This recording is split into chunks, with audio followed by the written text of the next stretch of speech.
위대한 수령님과 위대한 장군님께서는 지금으로부터 70년 전인 1952년 6월 22일 포연을에 치시며 피연군 충유열리에 자리 잡고 있던 김용직 사범대학을 찾아주셨습니다. 뜻깊은 이날을 맞으며 대학의 일꾼들과 교직원 학생들은 졸세위인들의 손길 아래 걸어온 대학의 자랑찬 로정을 가슴 뜨겁게 돌이켜보고 있습니다. 정말 불과 불이 오고 가고 나라의 운명이 판가리 되는 전쟁 시기에 전선에서 대학생들을 소환하는 나라가 세상에 또 어디 있겠습니까? 천하제일 명장이시고 제일 배짱가이신 우리 수령님만이 내리실 수 있는 그런 대영단이라고 생각합니다. 1952년 6월 21일 정말 전하의 포화 속을 헤치시고 우리 대학을 찾아오신 수령님께서는 대학의 본부총사와 우리 오문학부 총사를 비롯해서 여러 곳을 다 돌아보시면서 제대군인들을 핵심으로 해서 학생 대우를 잘 꾸릴 때 대한 문제, 교직원 학생들이 전시 환경에 맞게 학습과 생활을 전투적으로 할 때 대한 문제, 또 그 학생들이 요가 시간에 농민들의 일손을 도와줄 때에 대한 문제 이루기까지 정말 세심한 가르치심을 다 주시었습니다. 뿐만이 아닙니다. 우리 수령님께서는 학생들이 어두운 등잔불 밑에서 공부한다는 것을 아시고는 정말 나라 사정이 아무리 어려워도 우리 대학생들에게는 전기를 꼭 끌어다 줘야 한다고 하시면서 그 실질적인 대책을 다 취해 주셨습니다. 이런 친오부의 사랑이 있었기에 불비 쏟아지는 전하의 군안 안에도 교육사업이 중단 없이 이어질 수 있었고, 결과 나라의 교육을 떠밀어나갈 인재들이 꾸준히 자라나게 되었습니다. 이런 교육 토대가 있었기에 전반적 9년제 기술 의무 교육 수행에서도 또 11년제 의무교육 수행에서도 그렇고 사회주의 교육에 관한 태제 실현에서도 우리 대학 졸업생들이 한몫 단단히 할 수 있었습니다. 이번 당중앙위원회 제8기 제5차 전원회의 학대에서도 교육 문제가 이제 다시금 중요하게 강조됐습니다. 그래서 아무리 조건이 국난하고 또 건국일의 대동난이라고 할 수 있는 이런 오목한 시련의 시기에도 조국의 미래를 맡길 교육만은 잠시도 중단하면 안 된다는 것이 우리 경의하는 총수동지 순간 뜻인 것입니다. 그래서 교육을 당면한 그런 가시적인 사업이 아니라 전망적인 사업으로, 또 교육에 대한 정확한 노력은 우리 앞으로 발전의 디딤돌로 될 수 있다는 이런 경의하는 총수동지의 말씀을 자자구구 새기면서 교육혁명의 담당자들을 키워내는 우리 대학의 사명과 본분에 대해서 다시금 깊이 자각하게 됩니다. 경의하는 김정은 동지께서 조선사회주의 여성동맹 제7차 대회 참가자들에게 서한 여성동맹은 우리식 사회주의의 전진 발전을 추동하는 힘있는 부대가 되자를 보내주신 한돌기념 연구 토론회가 20일 여성회관에서 진행됐습니다. 여맹중앙위원회와 평양시안의 여맹 일꾼들, 여맹원들이 참가했습니다. 여맹중앙위원회 위원장 김종순 동지, 근로단체 출판사국장 주종숙 동지, 사위과학원 소장 김인숙 동지, 금성정치대학 강조장 백미아 동지, 평양시 여맹위원회 위원장 김인숙 동지들은 논문들에서 경의하는 김정은 동지의 강령적 소환은 사회주의 건설의 새로운 고조기 격변기를 열어나가는 보람찬 투쟁에서 여맹조직들의 전투적 역할을 더욱 높이기 위한 방향과 방도들이 천명된 불멸의 기치라고 강조했습니다. 그들은 경의하는 김정은 동지의 소환을 높이 받들고 사회주의 건설의 전면적 발전기를 펼쳐나가기 위한 오늘의 투쟁에서 여성동맹의 위력을 남김없이 똘치도록 하는 데 적극 이바지할 결의들을 표명했습니다.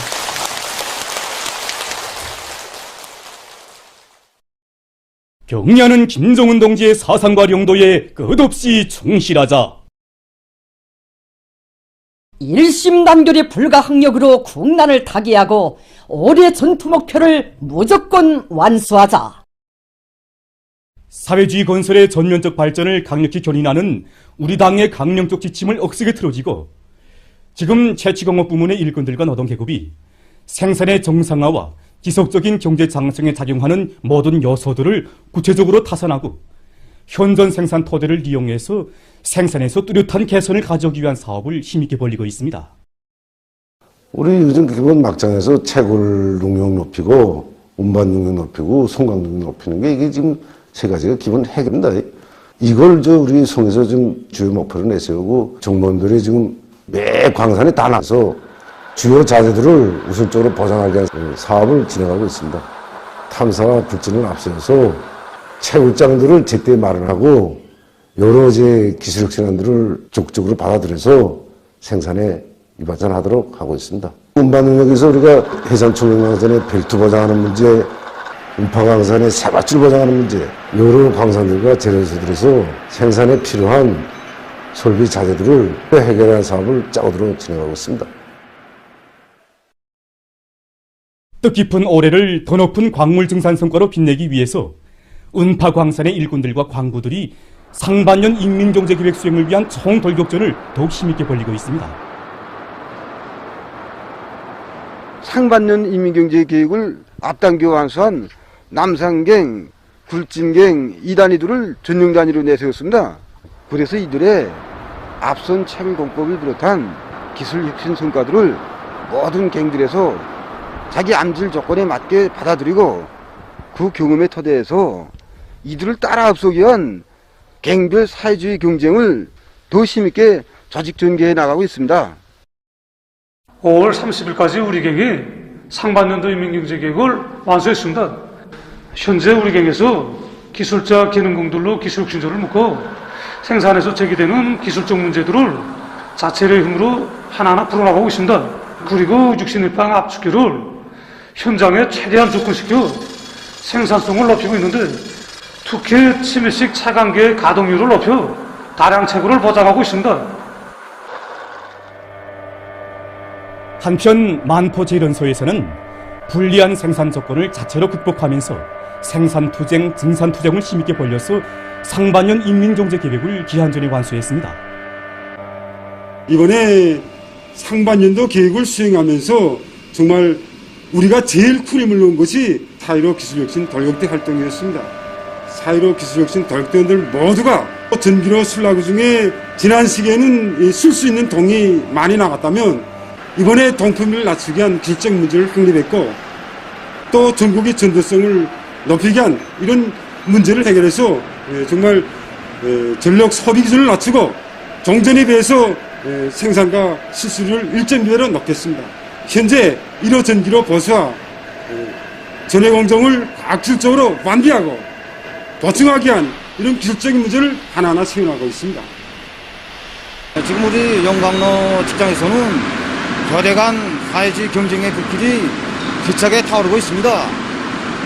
그래서 우리는 노 관리를 잘 하면서 거대강 정강 장립을 기술 규정의 요구대로 진행해서 차지당 생물 생산과 실수율을 다 같이 높이 나가고 있습니다. 당의 농업정책 관철을 강력히 추진하는 데서 맡은 책임을 다해 나갈 드높은 열의 속에 버텀강 유기질 복합 비료 공장의 일꾼들과 정업원들이 더 많은 비료를 생산해서 시안의 협동농장들에 보내주기 위한 증산투쟁을 힘있게 벌이고 있습니다. 이번 전원의 학대에서는 농사를 경제가업들 중 급선무로 내세웠는데 우리 비료 생산자들의 책임감도 무거워지게 되었습니다. 어떻게 하나 농촌에 더 많은 비료를 보장해서 올해 알곡 생산 목표를 점령하는데 크게 기여하겠다는 각오가 더욱더 굳어지게 되었습니다. 비료는 시기성을 띠는 것만큼 현재 농뼈 비배 관리를 위한 유기질 복합 비료 생산과 재해성 기후 조건에서도 안전한 소출을 할 수 있는 여러 가지 영양액들을 생산하고 있습니다. 기본은 비료의 배합 비료를 종합에 보장하는 사업인데 배합 공정을 기술적 요구대로 하는데 큰 힘을 놓고 있습니다. 지역성 비료를 생산하기 위한 공정을 완성하기 위한 사업도 동시에 내밀고 나가고 있습니다. 개성시 판문굴관의 협동농장들에서 밀보리 가을을 마감 단계에서 힘있게 다그치고 있습니다. 동네 협동농장에서는 허전별 필지별 특성에 맞게 일정 계획을 구체적으로 세우고 밀보리 가을을 적극 내밀고 있습니다. 지난 기간 농장에서는 이 가물이 지속된 불리한 날씨 조건에서도 지원자들과 그리고 유료연간 단위들의 적극적인 방조 밑에 좋은 작황을 마련했습니다. 지금 농장에서는 노력 조직을 짜고 들고 기계 수단들을 정 집중해서 밀보리 가을을 와닥닥 되새기고 있습니다. 한편 디만 협동농장에서는 당면한 농작물 비대 관리에 지장이 없게 조직정치 사업을 면밀히 짜고들면서 기계수단을 총동원해서 밀보리 가을을 적기에 질적을 하고 있습니다. 농장에서는 수확기 운송공들이 자검자수를 실적 있게 해서 만가동을 보장하게 함으로써 밀보리 가을을 일정 계획대로 내밀고 있습니다. 6월 19일 18시부터 6월 20일 18시까지 전국적인 전염병 전파 및 치료 상황입니다.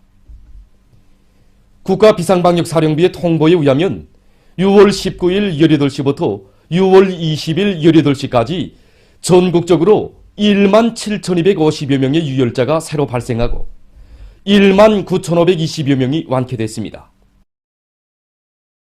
지난 4월 말부터 6월 20일 18시 현재까지 발생한 전국적인 유혈자 총수는 465만 7,190여 명이며 99.37%에 해당한 462만 7,840여 명이 완쾌되고 0.628%에 해당한 2만 9,270여 명이 치료를 받고 있습니다. 다음은 세계적인 신형 코로나 바이러스 감염증 전파 상황입니다. 유럽에서 신형 코로나 바이러스 감염자가 2억 명을 넘어섰습니다. 19일 현재 유럽적인 신형 코로나 바이러스 감염자는 2억 5만 540여 명에 달한다고 합니다. 유럽에서 지난 2020년 악성 전염병이 처음 발생한 때로부터 지난해 12월까지 2년 동안에 등록된 총 감염자 수는 8,763만여 명이었습니다. 그러나 올해에 들어와 불과 6개월도 안 되는 기간에 등록된 악성 비루스 감염자 수는 1억 1,241만여 명으로서 2년 동안에 발생한 감염자 수보다 1.3배나 더 많습니다. 전문가들은 유럽에서 감염자가 급격히 증가한 원인이 전염력이 강한 오미크론 변이 비루스 전파에 기인된다고 평하고 있습니다. 최근에는 오미크론 변이 비루스의 새로운 변이 형태인 BA.4와 BA.5가 급속히 확산되면서 하루 평균 18만여 명의 감염자가 등록되고 있다고 합니다.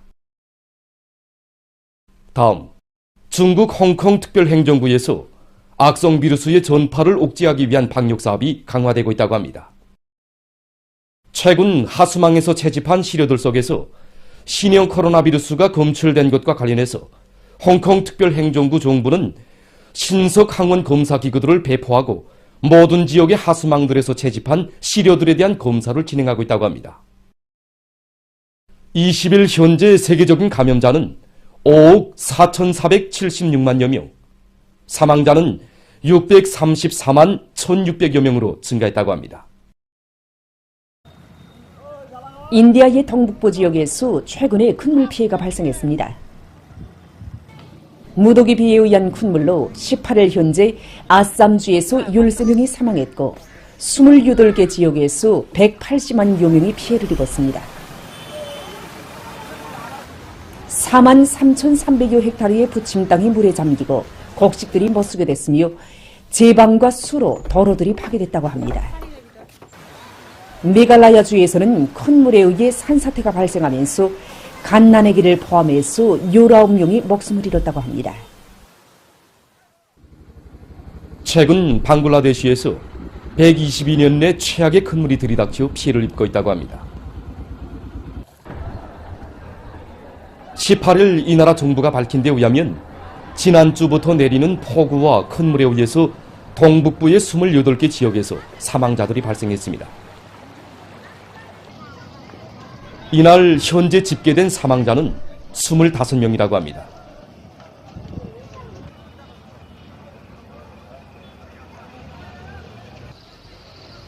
수천 채의 살림집이 물에 잠기거나 파괴되고 약 310만 명이 긴급 소개됐으며 400여만 명이 오도가도 못하고 있습니다.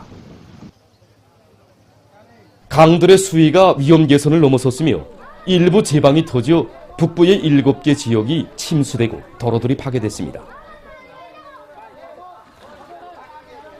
또한 많은 면적의 농작물들이 못쓰게 되고 주민들에 대한 전력 공급이 중단됐습니다. 피해 지역들에서 구조 작업이 진행되고 있습니다. 앞으로 피해 상황이 더욱 악화될 것으로 예견된다고 합니다. 보도를 마칩니다.